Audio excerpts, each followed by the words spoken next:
You want to increase your athletic performance?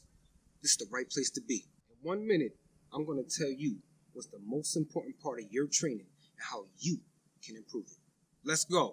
Hey, moving in bricks had a bound like ooh. Moving in bricks had a bound like ooh. Diamond on my wrist ain't look like glue. Diamond on my wrist ain't look like glue. Walk in the club and I flex like ooh. What's up? My name is Duke Smith. We're coming to you live from Crosby Track, Waterbury, Connecticut. We actually help athletes increase their athletic potential. Our goal is to usher in the next generation of elite athletes on this planet. That is our mission. You want to be a part of that? Hit that subscribe button, leave me a comment, share this video to all your friends and family, and let's ride. So now, the number one thing that all athletes must have in order to be elite athletes. What does it actually take for an athlete to separate themselves from another athlete?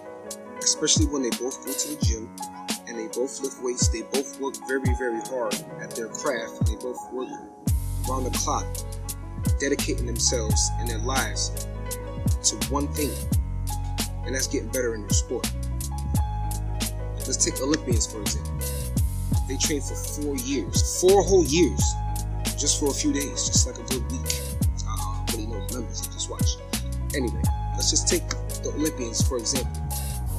The thing that would separate them the most from another athlete that took the last 4 years to train, took the last 4 years to actually study their craft and get better in their craft. And this is happening amongst thousands and tens of thousands of athletes around the world.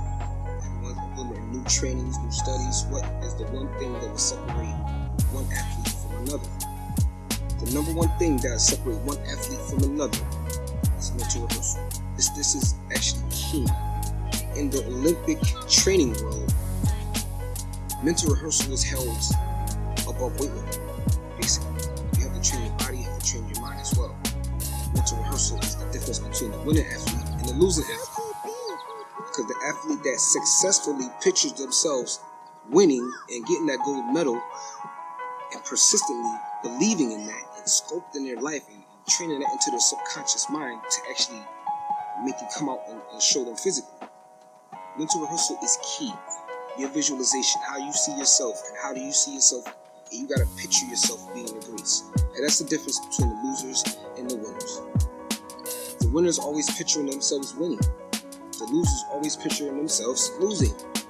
You get what I'm saying? It's definitely a psychological thing. And that's the difference between one elite athlete and another. Because you got Olympians, you got the slowest person there is like the fastest person in your town. It's just that they didn't picture it harder than the next athlete. And sometimes, in some cases, it's just that genetics, and some people are just freaks of nature. Like Usain Bolt, he's the tallest sprinter that we've seen. Because of that height and those longer strides, that gives him an advantage.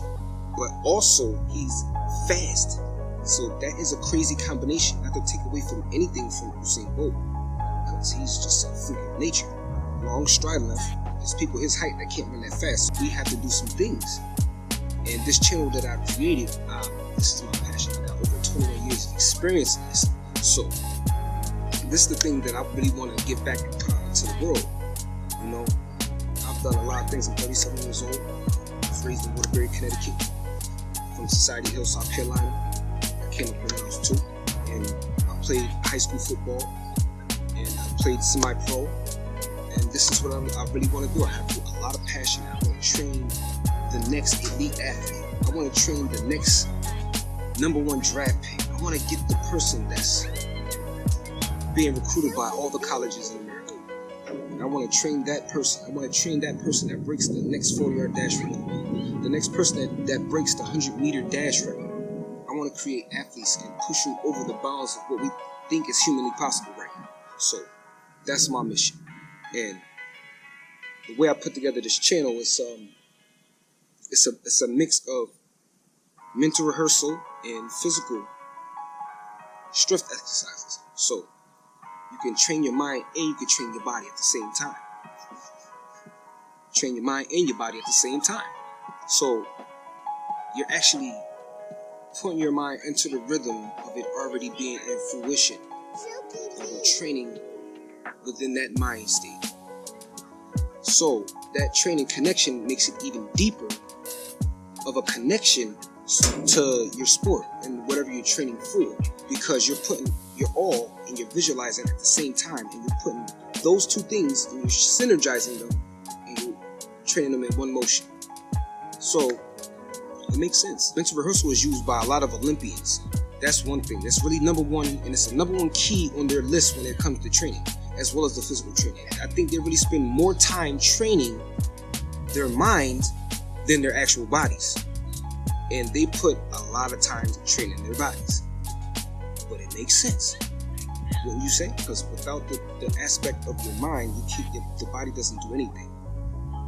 The mind controls the body controls the event. So if you got perfect control over your body through your mind, it's no telling what you can do. You expand your potential, especially in your sport. You start putting yourself in the zone. That's how you get in the zone. That's the main point. You see everybody practicing their rituals. Say, for instance, the Olympians. Let's say a 100-meter sprint. Before a 100-meter sprint or anything they do, they have a certain ritual that put them to the certain mind state that's going to make them excel, or it puts them in their zone so they can fit in that groove. You know what I'm saying? It's almost like a blackout, blocking out everything else and just so focused on what you have to do and what you have to accomplish. So you're tuning your mind and your body to be one at this time, and you're actually putting it forth together. So that's more concentrated. That's almost like putting a magnifying glass on the sun ray. You just concentrated you became one whole being. Your wholeness. Why didn't I think about that before?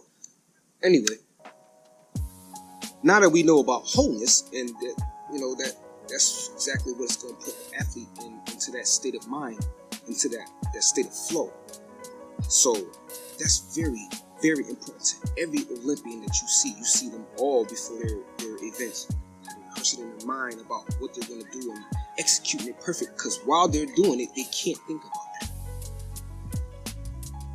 You get what I'm saying? Because it's going to actually distract them more than doing good. So that has to be repetitively just put there. This has to be repetitively done every day until it's second nature. Once it's second nature, then it's grabbed on by the subconscious mind. That there in turn, it just makes it come out physical. So through your mind, you can improve. You can improve your jump shot just by sitting on the couch. You can improve your muscle mass just by thinking about it. But people don't think about it because nobody thinks that's possible. But there's plenty of research and study that's actually a fact. How do we do that on this channel? Well, I've made a subliminal affirmations video. I made a series of affirmation videos